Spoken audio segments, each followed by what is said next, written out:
I will begin with a word of prayer once I get up here. Heavenly Father, we thank you again for this day. I thank you for this class. Just ask that you just bless our work. Help us to just understand a little bit about how to change variables and just how to understand a little bit more about integration in several variables, Lord. And we just thank you, Lord, for your many blessings to us this day. In your name I pray, Lord Jesus. Amen. So, probably would be good for us to begin this with like a little exercise of sorts. It's kind of linear algebra, but maybe it'll be helpful. I don't know. We'll see here. So let's do a little exercise. So I don't know what to call this. Perhaps motivating discussion will work, because I want to understand what happens if we have a mapping, let's say t of xy, and it's equal to, let's say ax plus by, comma, let's say cx plus dy. All right.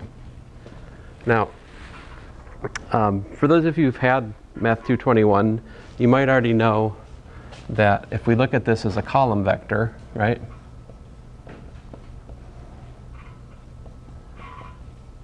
Then we can write this as a matrix like this times a column vector xy. So this right here is so-called standard matrix of T.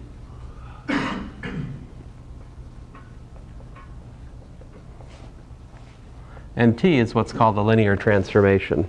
All right?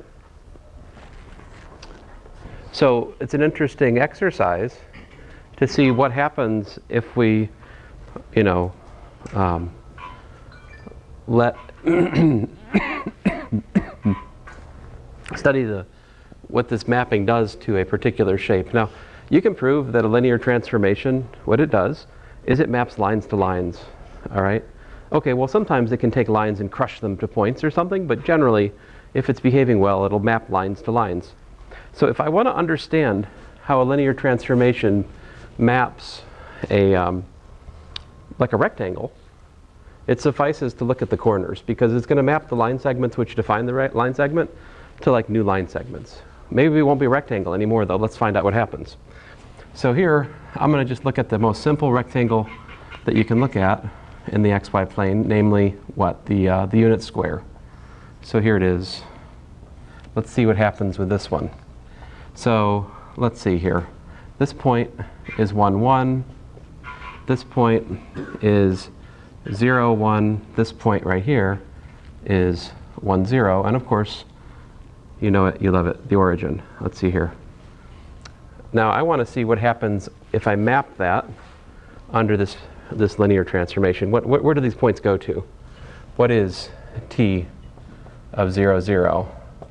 What's t of 0, 1? What's t of 1, 0? And what's t of 1, 1? So you guys figure those out for me while I'm shutting the door. Plug it into the formula. What do you get in terms of A, B, C, D?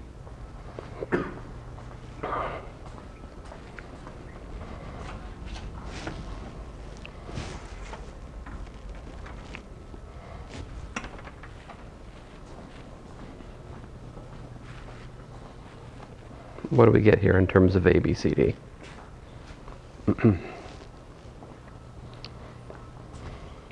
Well, 0, 0 is easy.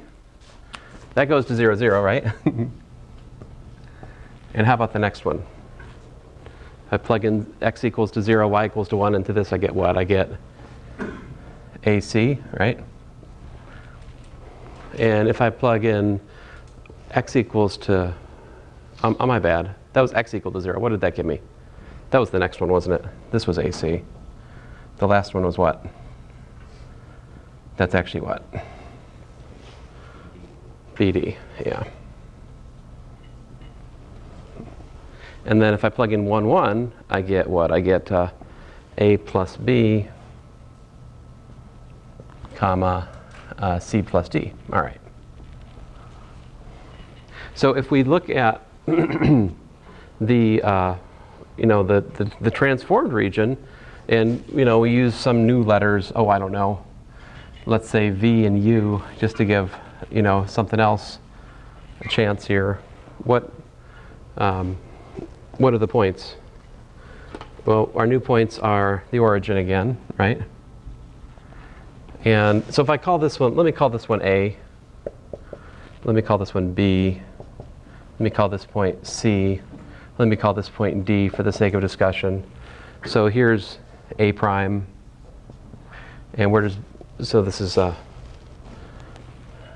my A prime. This is my, in my language, D prime. This one is my B prime. This one's my C prime. This is just a convenient labeling scheme if you want to label, reference a given shape, and then its transformed shape. Just add primes, like as one notational scheme you can use. Okay, so A prime is there. B prime is, well, it kind of depends on, it depends on what? It depends on the, the signs of A, B, C, and D, right? But let's suppose they're all positive just for the sake of, things being relatively simple to graph and think about. So AC would be, my B prime is like here somewhere, right? Let's see where my B prime is. AC, and let's see here, what else do we got? It's my B prime. I don't know, I'm not sure exactly where these are, but maybe that would be my my D prime, which was what? BD, as in BD, what's up, buck? And then if you add these 2 points together, it's out here somewhere, right? So there's your C prime, which was A plus B, comma, C plus D.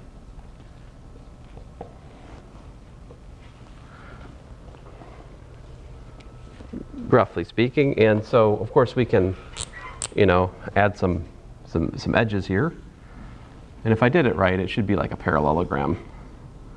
Now that may not be. I guess it's somewhat obvious, since the third point is the sum of the first two. That's going to make it a parallelogram like this. What's the area of the parallelogram? What's the area of this?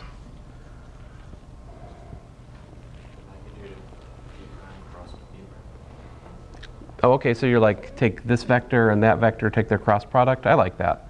So to take a cross product, I can't do it in 2 dimensions, right? I mean, we have 3-dimensional cross products. So how do I make these vectors 3-dimensional so I can take their cross product? It's kind of stupid. I do what? I like think of this as vector. I guess we need some names. So I'll call this vector D, and I'll call this vector B. And so like B cross D. I'm going to mean, for that I'm going to mean A, C, throw in a 0, right? There you go, now it's 3-dimensional. Are you happy? And then B, B, D, throw in a 0. Now I can take the cross product. What is that cross product? How does that work out? We've got what? Determinant of x hat, y hat, z hat, A, C, 0, B, D, 0, and that works out to z hat, right, times the determinant of what? A, C, B, D. Fun fact, the determinant is the same if you flip the entries over the diagonal, so you can check it. That's called a transpose. So like this is equal to, and you can check me on this, but z hat times the determinant of A, B, C, D. So what's the area apparently?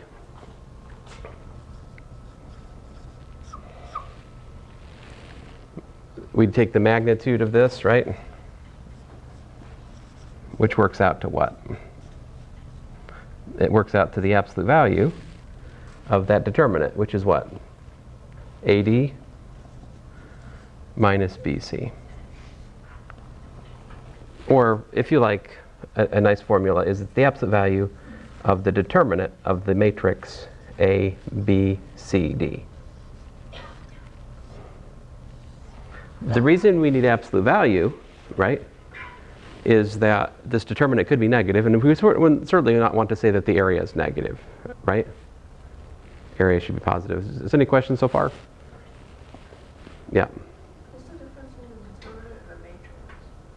Well, a matrix is an array of numbers. The determinant is a number, which says something about that matrix. What we learn in linear algebra is that if the determinant is non-zero, the matrix is invertible.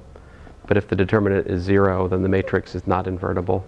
An additional significance of the determinant is it tells you the signed volume of the vectors which fill the matrix. So in this case, signed volume, quote unquote, is area because it's two-dimensional. But if we had a 3 by 3 matrix, the triple product, earlier in this course, we had this thing, right? A dot B cross C, and that's actually the volume, the signed volume of the parallel pipette subtended by these 3 vectors. And a formula for that is actually straight up just the determinant. Put the vectors in like this. This is something we talked about a while ago, and we never really circled back to it until just now. But like determinant, if you wanted me to give you a slogan, what's determinant? Determinant is volume. It's actually signed volume of the parallel pipette, which has the vectors in the determinant making its edges. So like, if any two of those edges are like collinear, then the determinant's 0. Like in 2 dimensions, if you have this parallel, what happens if my vector B and vector D are actually collinear? Is this really a parallelogram? No, it's just a line, right? So the area of a line, of course, is 0, and the calculation will collapse to 0. But if B and D vectors are not collinear, then this determinant is non-zero. And so what's going on here? What I'm trying to point out to you is if we look at a little representative, little representative rectangle in the xy plane, and we look at how it transforms into the transformed plane, the UV plane, we see that the area is being what? It's being transformed in a certain way, right? And in particular, if we were to think of, let's see here. Well, yeah, that's all I wanted to say, really. So this motivates, in some sense, what I'm about to write, which is that if we have like a nonlinear transformation, say t of, well, let me just get to the point here. I wanted to give you some indication for why there's a determinant in the formula for coordinate change. But if I'm not careful, I will write things backwards. So let me be careful not to write it backwards here. Well, I've probably already. Well, this is not backwards. It's just it is what it is. All right. So here is.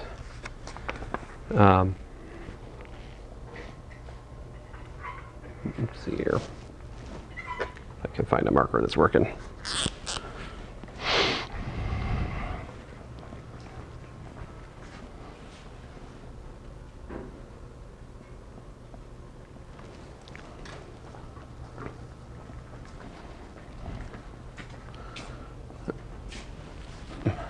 So if we have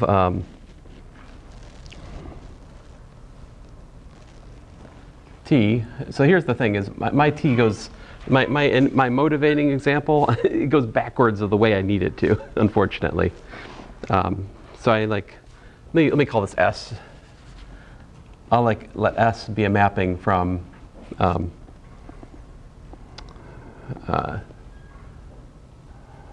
R with UV coordinates to R2 with XY coordinates, all right? And so in other words, I have S, which, takes in some 2 functions U and V, and it outputs like X of UV, comma Y of UV, okay? So X and Y are like 2 functions of u and v. For example, this could be polar coordinate change. Right, so for example, if we had s of r comma theta, what would the coordinate change formulas be? X is what in terms of polar coordinates? R sine or R cosine. R cosine theta, very good. And y is r sine theta, right? So that's the polar coordinate change, all right? Now, it turns out that if we're, if we want to think about what is the approximation for this s at a given point. If I want to, I could write s of u comma v is equal to s of, say, u naught comma v naught, right? Plus the Jacobian of this S map at that point. All right, and then times u minus u naught and v minus v naught. All right, and then plus other stuff, okay? That's an approximation. We can approximate the mapping with the Jacobian matrix. This is the linearization of the mapping, okay? And here's the thing. If we take the difference, if we just take the difference of this, like we take, let's say s of u plus u naught plus delta u, comma v naught plus delta v, and we subtract from that s of u naught comma v naught, well, what's that going to give us? To a good approximation, that's going to give us the Jacobian matrix S at the point. And, well, what is u minus u naught?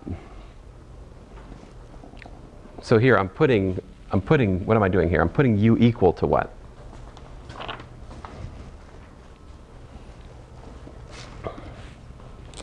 See what I'm doing here? I'm looking at the particular case of u is equal to u naught plus delta u, okay? And if I do that, then u minus u naught is delta u, okay? And v minus v naught is delta v. So what I have here is delta u, delta v. And really, all right, what I should say is that on the other side here, this we should properly denote as like the change in x and the change in y.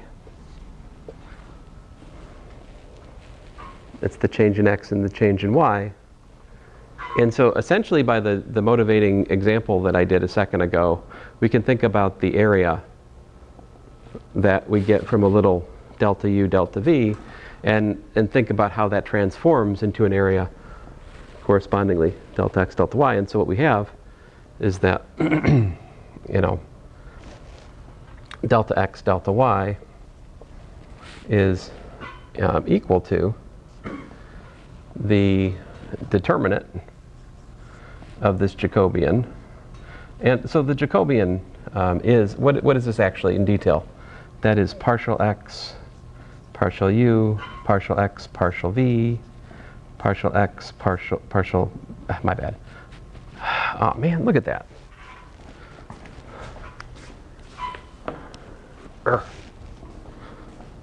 What a mess.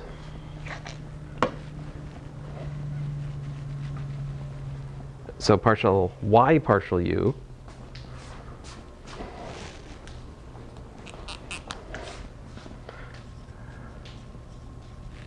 partial y partial v. And this is, of course, all at the point. This is all at that point u naught, y naught. So it's this, f's value times delta u, delta v. Now, this has a special, like this matrix. Well, it depends on what book you look at. Some people use I guess what's typically done is this whole determinant in Calc 3 is denoted like this, partial x comma y partial u comma v. So this is just a sneaky notation for that determinant. That is defined to be equal to partial x partial u partial y partial v minus partial x partial v partial y partial u. And this right here is by definition the Jacobian determinant. And that notation, and so because in Calc 3, for the most part, we actually don't use matrices for actual calculations in the course. They're just sort of supporting theoretical objects for us. Because the dominant calculational object of attention is just the determinant of the Jacobian matrix, it's typical in Calculus 3 to just call the determinant of the Jacobian matrix simply the Jacobian. All right? But that's just because that's just shorthand. I mean, I would prefer to call it the Jacobian determinant, because to me the Jacobian matrix is a 2x2, for this a 2x2 matrix with the partial derivatives in it. That's essentially the generalization of a slope for a function of several variables, which describes in a nutshell how we can best linear approximate the map at a point. And it just so happens that this is how that works out. Now what does this all mean? This suggests then that if we want to change, so you guys remember for one-dimensional U substitution, it was pretty simple. We just did what? We just basically try to solve for dx in terms of du, right? This is the two-dimensional upgrade for that. It turns out that we need a determinant to describe the coordinate change property. This is how we substitute in. So like in the limit, in some sense, essentially you can think about this in the limit as being this, dx dy is equal to the absolute value of the Jacobian determinant du dv. So this essentially, and these are just two different ways to look at the infinitesimal area. Now we can formalize this and state it as the coordinate change theorem. All right, what does the coordinate change theorem say properly?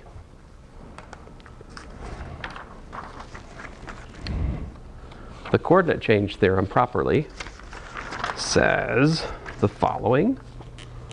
It says that the integral over R of f of x comma y dx dy is equal to the integral over s of f of x of u comma v comma y of u comma v, all right, times the absolute value of the Jacobian determinant, all right, du dv. And what is this R and what is this S? Well, R is a given region, okay? Let's say S is a given region in this context here. S maps to R under, T of u comma v equals to x of u comma v, y of u comma v. In other words, let me write it in more colloquial language. S is R described in uv coordinates.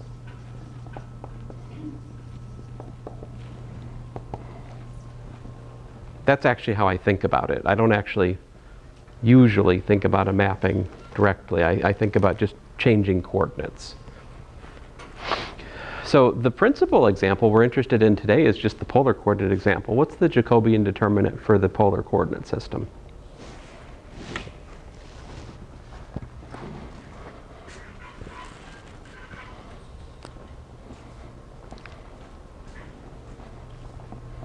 So let's see, for going back for polars, this is example 1, I suppose. X equals to r cos theta, y is equal to r sine theta. So if I want to calculate partial x comma y with respect to r comma theta, that is the determinant of xr, yr, x theta, y theta. I haven't used this notation yet, but like the sub notation for partial derivatives is handy here because you see writing, I mean, you've already experienced it if you're writing notes right now, right? Writing out all these partial derivatives is kind of a drag, right? So this notation is nice for these kind of examples, right? And maybe you can see the pattern more clearly. And we talked about what the determinant is before. It's the same pattern we talked about for the cross product, okay? That pattern is what captures area. Determinants are area. And anyway, so what is that? Well, we're looking at the determinant of what? XR is cos theta, and y sub r is sine theta. What's the theta derivatives? We've got ourselves a minus r sine theta and an r cosine theta. So we got what? We've got r cosine squared theta minus a minus r sine squared theta. Well, that simplifies, doesn't it? What do we got then? R. We got, yeah, r. All right, so I'm sorry, I'm an idiot. In other words, we could add to our litany of fun facts at the top of the board. We could say that dA is really just, well, it's really just r dr d theta. In polar coordinates, the infinitesimal area element can be written as r dr d theta, which makes a lot of sense if you just start thinking about like an infinitesimal sector in terms of a little change in theta, a little change in r. That's the area you should get, right? You could think about it that way intuitively. If I have a little sector, right, like this, and it's at r. So here's r plus dr, and this is at theta, and over here is at theta plus d theta. What's the dA for this little sector? Well, it's essentially just the length of the sector in the radial sense is dr. The angle subtended, this out here, would be r d theta. That's this distance. So if I do r d theta times dr, that gets me the area of the little sector, infinitesimally speaking. And that's what we have here. Now that's intuition, right? But so there it is. And now we can do an example where we actually do polar coordinate change. Let's try it out. Let's take this out for a spin. Let's see what happens. Like suppose you want to do the integral over, x squared plus y squared less than or equal to 4 of, I don't know, the square root of x squared plus y squared times, well, we'll just leave it at that. Sure, let's just leave it at that. dA, how would we do this?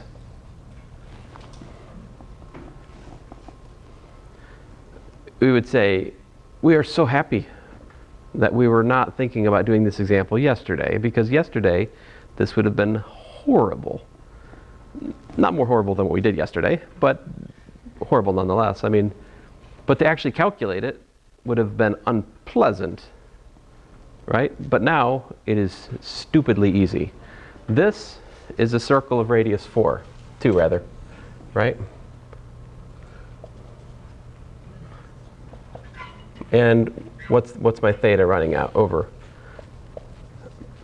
Let me suggest that theta is running over 2 pi for the circle, right? I mean for the disk. This disk we get from 0 less than theta less than pi over less than 2 pi, and 0 less than or equal to r less than or equal to 2, right? That describes this region in polar coordinates. So circle became a square, well, a rectangle. See, because in the r theta space, this is a rectangle. Rectangular bounds are awesome. Those are the ones that are really, really nice to integrate. See, so what we have here is integral from 0 to 2 pi, integral from, 0 to 2. What's the square root of x squared plus y squared in terms of polar coordinates? R. Very good. I'd like that r to be a little bit more piratey next time. Okay, thank you. And then dA, well, we just got done deriving that in some sense. And so that's r d theta. Now I got to be careful. Is that RD theta? Now here, you know, RD theta, we need to respect the bounds, right? If I put the theta bound first, I need to do RD theta dr. But because I put the R bound first, it is in fact, we're still with these rules, right? This has to match that. This has to match that. They do. We're good. Now, this is like the problem 1 on the quiz. I can just trade this out for an integral from 0 to 2 pi of d theta, integral from 0 to 2 of r squared dr, because these bounds are rectangular and the integrand factors. So I just multiply these integrals, namely 2 pi and, well, r cubed over 3, right? So evaluate that thing from 0 to 2. That gives you an 8/3. 8/3 times 2 pi is 16 pi over 3. There you go. That feels better. So much better than what we were doing yesterday. Like coordinate change, when it helps you, is really, really important, right? Just like U substitution is really, really important, right? Coordinate change is U substitution for multiple integrals. That's what's going on here. This is the new U substitution. Now, is it always possible to make a U substitution? Well, not really. Sometimes there are other things involved, right? Like problem 3 on your quiz, you needed to switch the order of integration in order to do it. Because I don't know about you, but I personally, oh, you're going to use power series, aren't you? Did you use power series on that quiz? No. Okay, just checking. I should put a no use of power series. Like, no, I shouldn't do that. I wanted you guys to use power series. That was the part of the point of last semester. If you had me there. Anyway, any questions about this? No. Do you often have to make up new systems of variables based on problem? Yeah, sure. We could try that. Now this is going to go horribly since I'm just making it up. But let me just say let me half commit to this example, all right?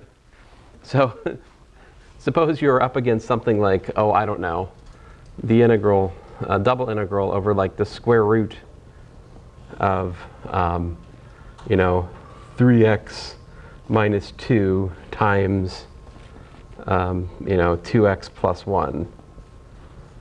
You know, dx, dA. So if I see something like that, I'm tempted to think, maybe I should invent a coordinate system, right? Where, and linear coordinate systems are most nice because linear coordinate systems behave like my motivating example. You can literally just study like lines mapping, points mapping to points and sort of connect the dots, if you will. I would maybe try this as U and this is V, right?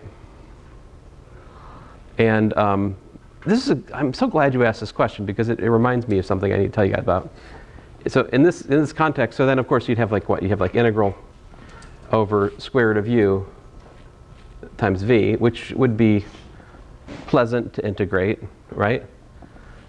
But then I need what? I need the absolute value of what? Partial, you know, partial x, y with respect to uv,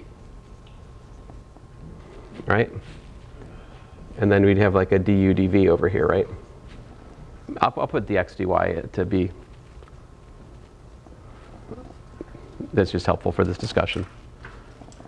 My question is, what do you actually need to do here? If you think about the mechanics of this, this is what? This is the determinant of partial derivatives of x and y with respect to u and v, right? There's a cool trick to notice I should mention. And here's the little theorem, which is this. If you have partial xy, partial uv, well, guess what? If you multiply that by partial uv, partial xy, guess what that's equal to?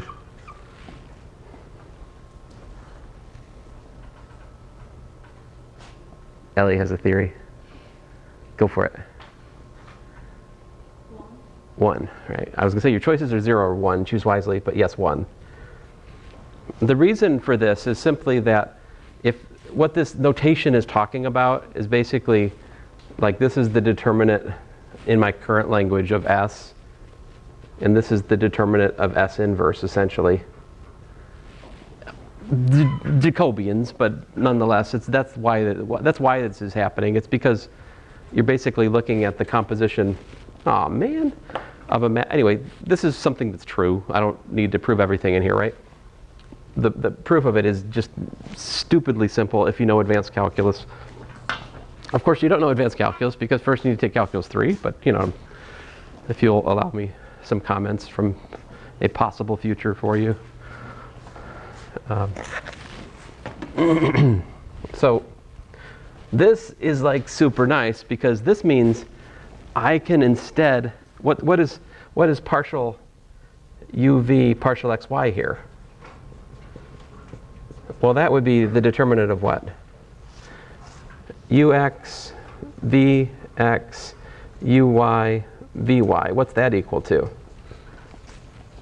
For my example, these I can calculate straight up.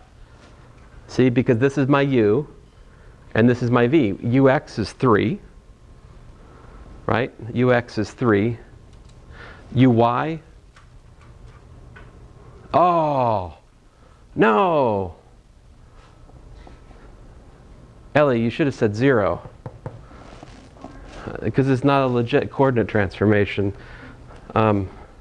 Like, I need to throw some y's into the mix here, if you guys will forgive me. Like this 2, I should have made this a 2y, and I should have made this a y, okay? Now it's interesting, okay? So with that slight adjustment, uy is minus 2. And let's see here, vx would be 2. And vy would be 1. And so what's the determinant here? 3 minus a minus 4, also known as 7. So the one I'm interested in for this coordinate change, right, is 1 over the one that I actually don't need for the coordinate change, but it's stupidly easy to calculate in the given context. So you need a 1/7. So in short, this works out to 1/7 by that little trick. Now, to complete this example, I would have to judiciously choose an appropriate R here and an appropriate S over here. And to make that nice, to make the example nice, what I should do is I should start with something that's like a parallelogram in the UV space, but when you shift it back, excuse me, it's parallelogram in the XY space, but when you transfer over to the UV coordinate system, it becomes a box or something to make this example like with the proper niceness. That doesn't have to happen, of course, but I do have an example like this in the notes that we could look at.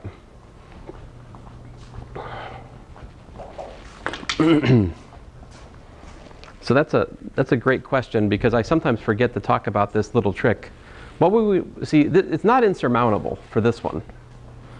It's not at all insurmountable for this one, right? Because you could take u equals to 3x minus 2y and v equals to 2x plus y. And in about 2 minutes, Emily would solve for x and y rather than u and v, right? You could, 2 equations, 4 unknowns, you can flip the script and solve for x and y instead of u and v, right? If I wrote it out. You guys could do this. I don't want to do it. And the point is I didn't have to because I use this trick. Emily's like, don't bring me into this. So you could solve these for x and y. We've done harder things. It'll take a couple minutes. But the point is I don't need to because I can use this trick. Although I might need to in order to properly understand the coordinate change. Think if I had more. Let me stop with this example because it's as much as I should do there.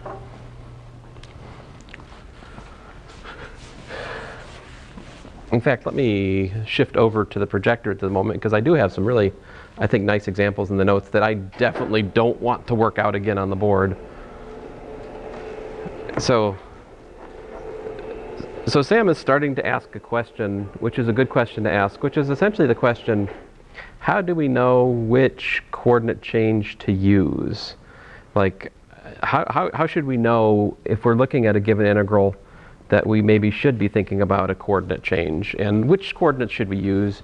Do we have to invent them? You know, what should we do? So I was going to point out that there are like another half dozen examples in the notes that I haven't gone over that, you know, they might help you, especially, so these ones were essentially like we were doing yesterday. This is an especially nice, so what this is, like most of my examples, guys, are just problems from Stewart that I worked out like 10 years ago, and I just scanned them and put them in. These are like Stewart problems typically. Most of my examples are problems from some forgotten edition of Stewart that no one's using now because it's too cheap and we need to make students pay $200 for the calculus textbook. It's important for the university bookstore to stay afloat because otherwise it wouldn't be financially viable. But anyway, wait a minute, I didn't say those things. We're not here. No one heard these things. But like this is 6 different ways to set up that particular triple integral. That's another example of that business. But we've already spent a whole day on that, so let me not belabor it any further at the moment until you guys have a question about it. The whole rest of this week is integration, guys, so you can ask questions certainly as we go on. I do have one thing I want to get to here. So, all right, so here's the change of variables business. We're just talking about double integrals today. Let's see here. This proposition 6.56 is the trick I just talked about. My usual first example is to just calculate the area of a circle. I mean, this one I could have done on the board. This one's not bad, right?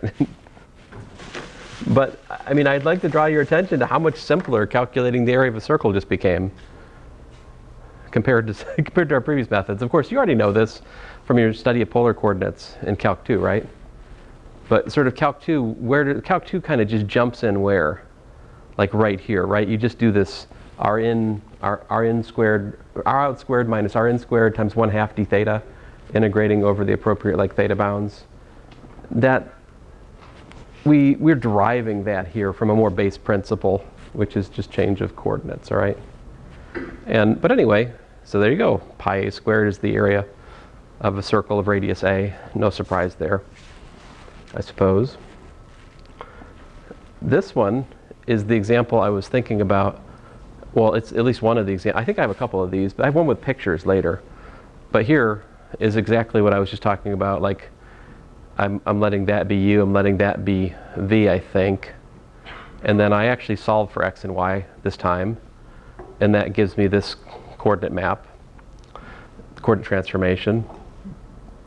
And, the graph's on the next page. I'm a dummy. I think I had one with a picture. It's this one. So you actually have to think through it. So I was given in the xy space, like the bounds indicate that we're looking at 0 less than or equal to y less than or equal to x, 1 minus x. And of course, x goes from 0 to 1. And if I take this triangle and I map under t inverse, I have to sort out which one's t and which one's t inverse. So if I'm letting t go from uv to xy. So that, I'm sorry, my motivating discussion, I always do this stupid thing. I had t go, this is, to be fussy, to be consistent with my use of t in the notes, we should put a t inverse on the motivating discussion, okay? If you don't want to be confused, maybe add a t inverse here. Or just make yourself a remark. If you're trying to make my big T's the same, that one needs a t inverse. Anyway, let me not belabor that. So this maps to that triangle. So it's not pretty, but then in this space, you know how to set up that integral, right? You're going from basically minus 2u less than or equal to v less than or equal to u, and u goes from 0 to 1. So it's not too bad, and the integrand is far nicer, is the thing. The integrand is much, much nicer. So there's how that integral actually goes through. Starting with an ugly xy integral, or I don't quite know how to integrate these things. Well, maybe maybe I could integrate these things directly anyway. Maybe. I don't know. Maybe. Let us go on here. Oh, this is borrowed from Thomas's Calculus. Thomas' Calculus is a really nice book. All the other professors are always like, it's too hard for students. I'm like, oh, it's not too hard. It's just nice.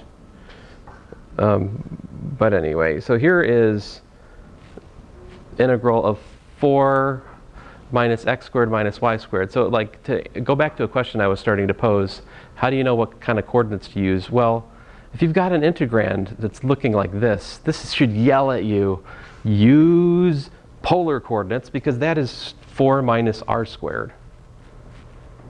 So if it's got an x squared plus y squared sitting in the formula, probably you want to be using polar coordinates, probably. And once you do that, all of a sudden there's a u substitution from the r, right? And then you can do the integral. Here's another one, 1 over the square root. That works out to integrate. That integral works out pretty nice. At least I got to be careful with these kinds of examples. If my r was starting at 0, we'd have trouble, right? Because you'd have division by 0. But I start at 1, so we're okay. That's one thing you got to watch out for the polar coordinate system. Technically speaking, it doesn't quite make sense.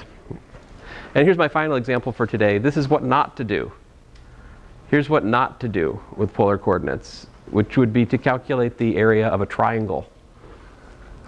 So this is a triangle. You know it, you love it. It goes from 0, 1 over here, 1 up 0, 0, 1 is up here, 1, 0 is down there. We know that the area of this is 1/2 base times height, which is 1/2. If I convert this into a polar coordinate description, I have 0 less than r less than 1 over 1 plus cosine theta, and theta ranges from 0 to pi over 2. And then I can do the integral, because why not? And so I'm up against the integral from 1 to 1 over, I think that is supposed to be 0. That's supposed to, yeah, that's a 0. I don't know how that became a 1. That's a 0.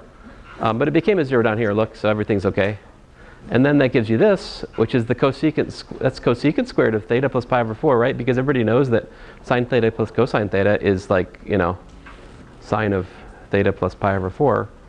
And then you're reciprocal squaring it, which integrates to that, which gives you that, which gives, hey, it's a half. What do you know? So, yes, do not use polar coordinates for problems that are genuinely Cartesian, as a general rule of thumb. Anyway, thanks guys.